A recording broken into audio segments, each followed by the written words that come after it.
Hello বন্ধুরা, চলে এসেছি আমাদের ড্রাগন বাগানে। তো আমাদের ড্রাগন ফুল ফোটা অবস্থায় দেখিয়েছিলাম আপনাদের। তো সেই ফোটা ফুল আজকে কী করব, এই যে ফুলটি দেখছো, এই ফুলটি ফুটে গেছে। তো এটি কী করতে হবে, এখান থেকে ভেঙে এটা ফেলে দিতে হবে, ঠিক আছে? তো এটা ফেলে দিলে কী হয়, ফুলটি একটু বড় হয়, ঠিক আছে? মানে ফলটি একটু বড় হয়। এই যেটা ফুলটি আছে এটা হয়নি। তো এই ফুলটি যেটা আছে এইভাবে নিয়ে হালকা করে এরকম করলেই এটা ভেঙে যাবে, ঠিক আছে? ভেঙে গিয়ে এটা যেটা আছে এটা রেখে দিতে হয়, ঠিক আছে? এর কারণে ফলটির সাইজ বড় হয়। তো এরকম করে ফুল ভেঙে দিতে হয়, ঠিক আছে? তো এই যে দেখুন, এখন এরকম করে সব ভেঙে দেবো, পুরোপুরি যত যত ফুল আছে সব ভেঙে দেবো এরকমভাবে। আর ফুল ফোটা অবস্থায় আপনাদের দেখিয়েছিলাম। তো আজকে ফুল ভাঙাও, ভেঙে দেখাচ্ছি। এই যে এরকমভাবে ভেঙে দিতে হয়। এই যে ফলটি যে আছে এই ফলটি বড় হবে, ঠিক আছে? এই গোড়াটাই হবে ফল।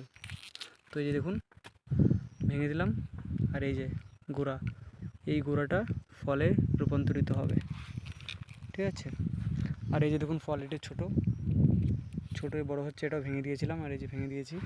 আর এই যে দেখুন ফল আরও বড় হবে এখনও, দেখুন, ঠিক আছে? একটি জায়গায় দুটো হয়ে আছে। তো এরকম আজকে এরকমভাবে এই কাজটাই করব। ভিডিওটি ভালো লাগলে অবশ্যই লাইক করে দেবেন, চ্যানেলটি অবশ্যই সাবস্ক্রাইব করে দেবেন। আবার আসবো ভালো ভালো ভিডিও নিয়ে।